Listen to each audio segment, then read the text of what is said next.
Bev again with another video, and this one is on bone density.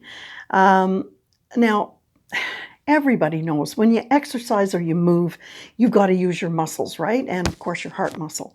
And so I'm talking about skeletal muscles, right? We all know that. But you have to be using your bones as well, because movement is created by muscles moving joints, right? And this also brings in your ligaments and your tendons as well, because they join muscles and joints, okay? So exercise is going to increase your muscle mass, increase its strength. It's also going to increase your bone mass or your bone density. So as you age, you know, aging kind of sucks, right? But unfortunately, as you age, and it can begin in your 40s, use it or lose it, right? You've heard that. So you're going to suffer a penia. What the hell is a penia? Okay, penias. You don't want penias as you age. Penias are a deficiency, not a surplus, a deficiency. So biochemically, there's something going on and you're missing something, right? So there are two types of penias that you have to worry about. One is osteopenia and one is sarcopenia. So let's talk about osteopenia. And this is bone loss. Now, if it gets more severe, it moves into the osteoporosis level. But let's just talk about the beginning of it.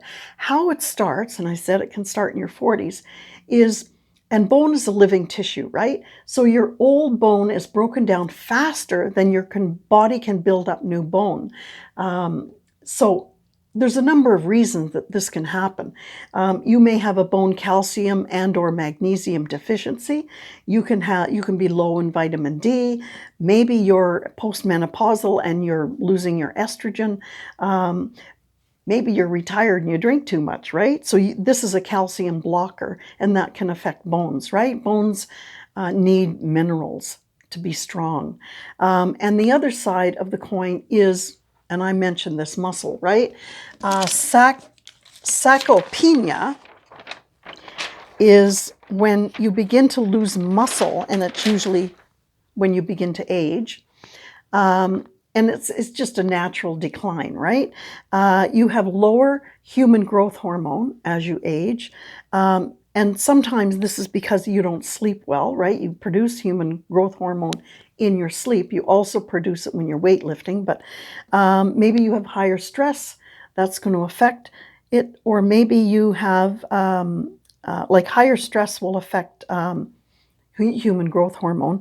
And maybe you're more sedentary, right? As you get older, you know, you're not in all those physical activities that you were in your 20s.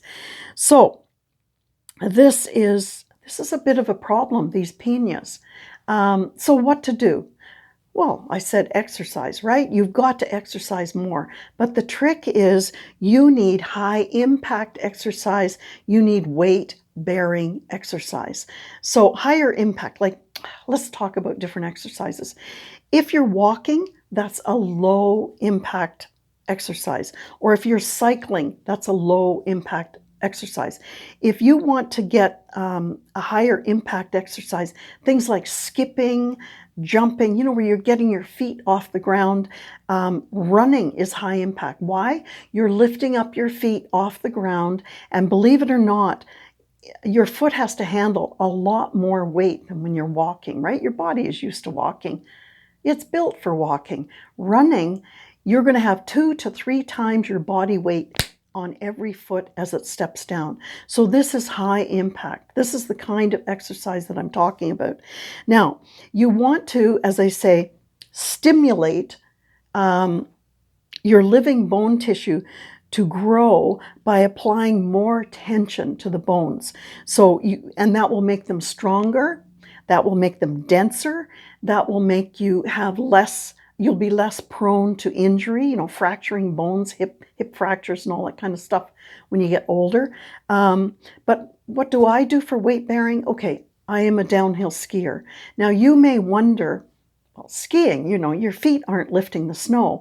But you have to control speed in skiing. It's almost the only sport that happens. You're not creating the speed, you're controlling it. So you're going down the hill, and the hill is not flat. It's steep, but it's not flat. It's, it's got different undulations and whatever, moguls, whatever. So you are almost like a spring, right? You're, pressure control, right? You are dealing with flexion and extension all the time when you're skiing.